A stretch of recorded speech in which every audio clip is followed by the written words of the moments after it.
मैनपुरी में लोकसभा चुनाव काफी सरगर्मियों पर है और इसी बीच हमारे पास पहुंचे हैं मेरठ के विधायक अतुल प्रधान जी। हालांकि सोशल मीडिया पर काफी चर्चाओं का विषय में रहते हैं, लेकिन इसी संदर्भ में आज करेल में पहुंचे हैं, तो जानेंगे आखिर किस कारण करेल पहुंचे, क्या कुछ पूरा कार्यक्रम रहा। सबसे पहले हम बात करते हैं अतुल प्रधान जी से। प्रधान जी, आज जो है करेल आगमन हुआ, क्या पूरा कार्यक्रम है? तो हम लोग कई दिन से हैं, पहले भी मैं कई बार करल आया हूँ। तो करल में ऐसा लगता है परिवार और परिवार की तरह महसूस होता है, और हम लोग जहाँ पे रहते हैं वो भी हमारा एक परिवार है। और कई लोग जाति धर्म मजहब की बात बोलते हैं, जिनके घर पे हम लोग जाकर रुकते हैं वो ऐसा महसूस होता है हमारे मुस्लिम भाई हैं, उनके घर पर रहकर ऐसा लगता है कि खुद के घर पर खुद का महसूस होता है। हालांकि पूरा घर ही हमें करल सा लगता है। और पूरी समाजवादी पार्टी में माननीय राष्ट्रीय अध्यक्ष जी करल से चुनाव लड़ते हैं, सीफे ही बगल में ही है, तो समझिए कि हर घर में ऐसा लगता है कि कोई अपना हो। और आज तो एक चीज अच्छी करल की मिली जानने के लिए, पहले नहीं पता थी, पहले मैंने पूछा भी नहीं था। जिस तरह मुंबई और बड़े शहरों में फीट के हिसाब से जमीन का रेट होता है, इसी तरह करल में भी फीट के हिसाब से जमीन बिकती है। और पता चला कि कोई दाम ही नहीं है जमीन का। मैंने पूछा क्या कारण है इसका, कि कारण यही है कि करल बहुत मशहूर है और ये लगातार तरक्की कर रहा, आगे बढ़ रहा। अब देखिए एक्सप्रेस वे बराबर से जा रहा, तो एक्सप्रेस वे माननीय अखिलेश यादव जी ने बना दिया।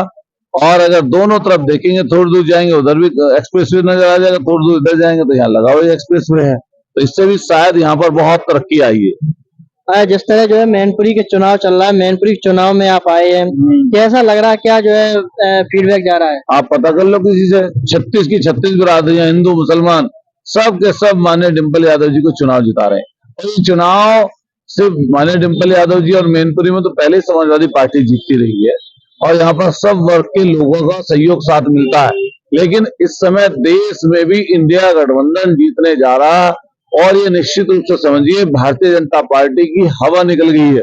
और ऐसी हवा निकली है इनकी, शायद इनको इस समय कभी मुझे लगता है कि आने वाले समय पर ये कभी सरकार ना बना पाए। इन्होंने जितना झूठ बोलना था इस 10 साल में झूठ बोल लिया, जितना परेशान करना था परेशान कर लिया, जितना हिंदू मुसलमान करना था कर लिया।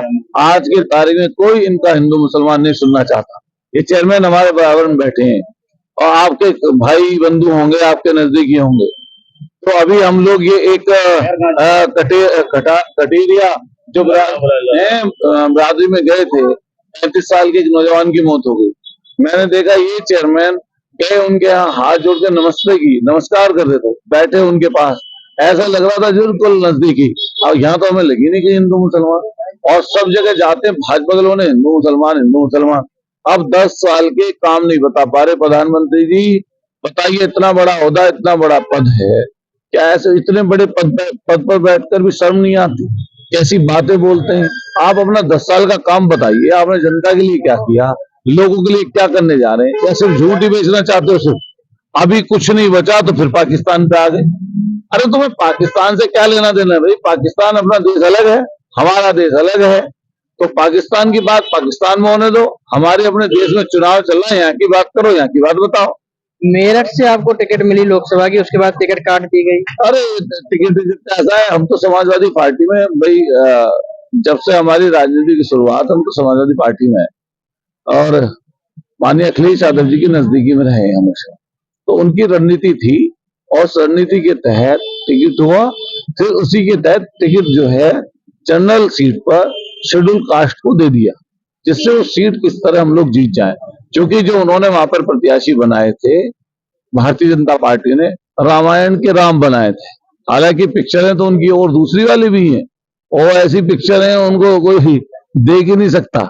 और पूरे शहर में पता करिए, पूरे शहर छोड़िए, जहां जहां वो गए होंगे, कई लोग राजनीति में आने के बाद में पता चलता है कि क्या उनकी सोच है, विचार है।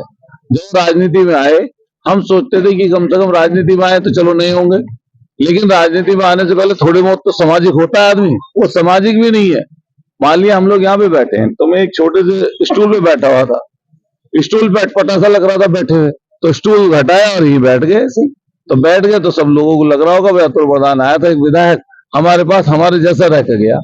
अब हम लोग कहने लगे कि विधायक कहीं से नया नया बन के आता है, सांसद बनता है।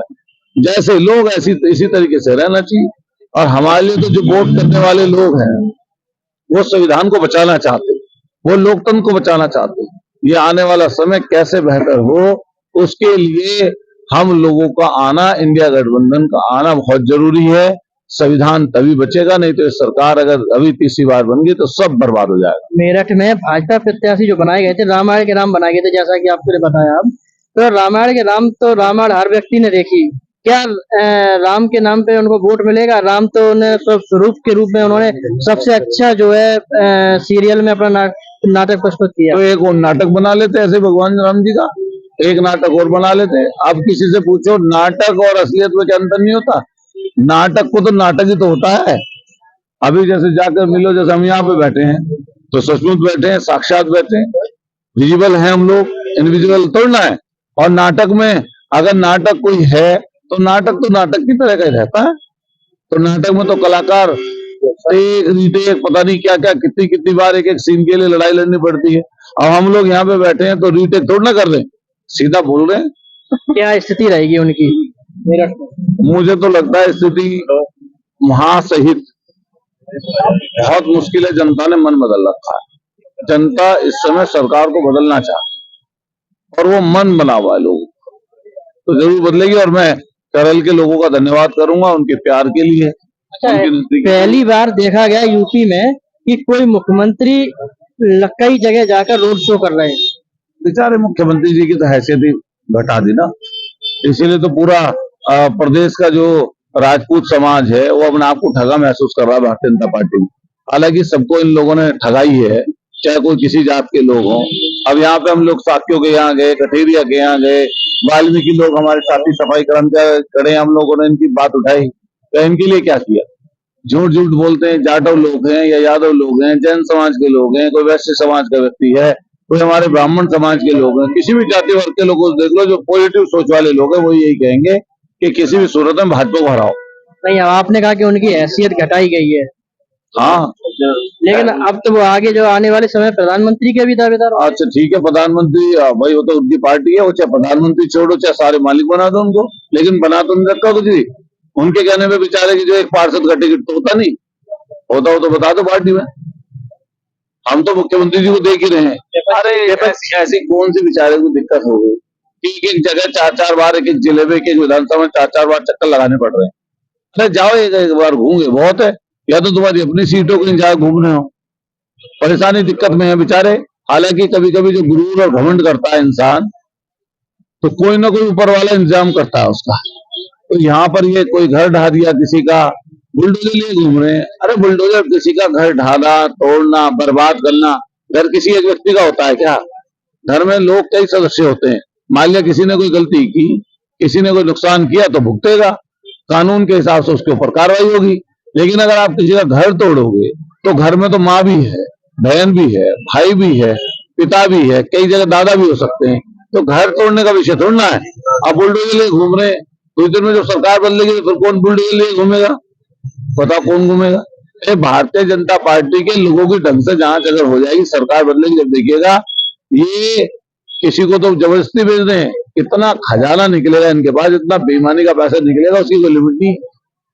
जैसा कि उन्होंने बताया कि आप उनसे पार्षदी टिकट नहीं होती, लेकिन उन्होंने आरोप लगाया कि आपकी पार्टी जो है परिवारवाद को लेकर चलती है। हाँ ठीक है, पांच सांसद सही कहा उन्होंने। जिनका परिवार है वही तो परिवार की बात करेंगे, जिनका परिवार ही ना हो वो क्या परिवार की बात करेंगे? वो पूछो इनसे, इनके क्या है? जब इनके बाल बच्चे हैं नहीं तो ये परिवार की बात क्यों करेंगे?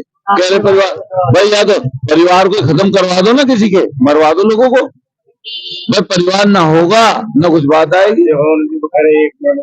एक लास्ट सवाल आपसे और है, जब आपकी टिकट काटी गई मेरठ से, उसके बाद में एक चर्चा चली कि आप बीजेपी में शामिल होने जा रहे हैं। तो बढ़िया चर्चा चलाई जिन्होंने, भाजपा वाले लोगों ने चर्चा चलाई।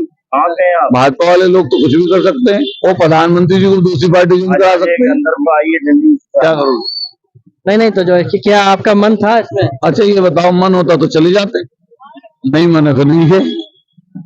और कोई जो पार्टी दल छोड़ता है, मैं यही तो कहता कि अच्छा ये ऐसी चीज है कि विजिबल होकर जाएगा आदमी, इनविजिबल होकर चला जाएगा, क्या अदृश्य हो गया दूसरी पार्टी में चले गए। ये तो जैसे मैं यहाँ बैठा हूँ समाजवादी पार्टी के लिए काम कर रहा हूँ, ऐसी कहीं और होता। ये तो सबको पता लग जाती है, छुट्टी छुट्टी थोड़ी ना है चीज। अरे सोशल मीडिया पे आपकी फैन फॉलोइंग काफी अच्छी देखी जाती है अरे और लोग एक्टिव भी बहुत ज्यादा लड़ते रहो, संघर्ष करते रहो, ज्यादा लोग जानने लगते हैं। जब ज्यादा लोग जानने लगते हैं तो वो फॉलो करते हैं, ज्यादा लोगों तक बात पहुंचती है। जिस तरीके से देखा कि हमारे साथ मौजूद थे अतुल प्रधान, मेरठ से विधायक। इन्होंने बेबाक तरीके से अपनी जो है शानदार तरीके से बात रखी। इसी के साथ क्या कुछ कहा आपने भी सुना। इसी के साथ और भी ऐसी खबरें देखने के लिए सब्सक्राइब करिए और जुड़े रहिए हमारे ऋषि न्यूज के साथ, ताकि ऐसी हर खबर पहुंचती रहे आप तक।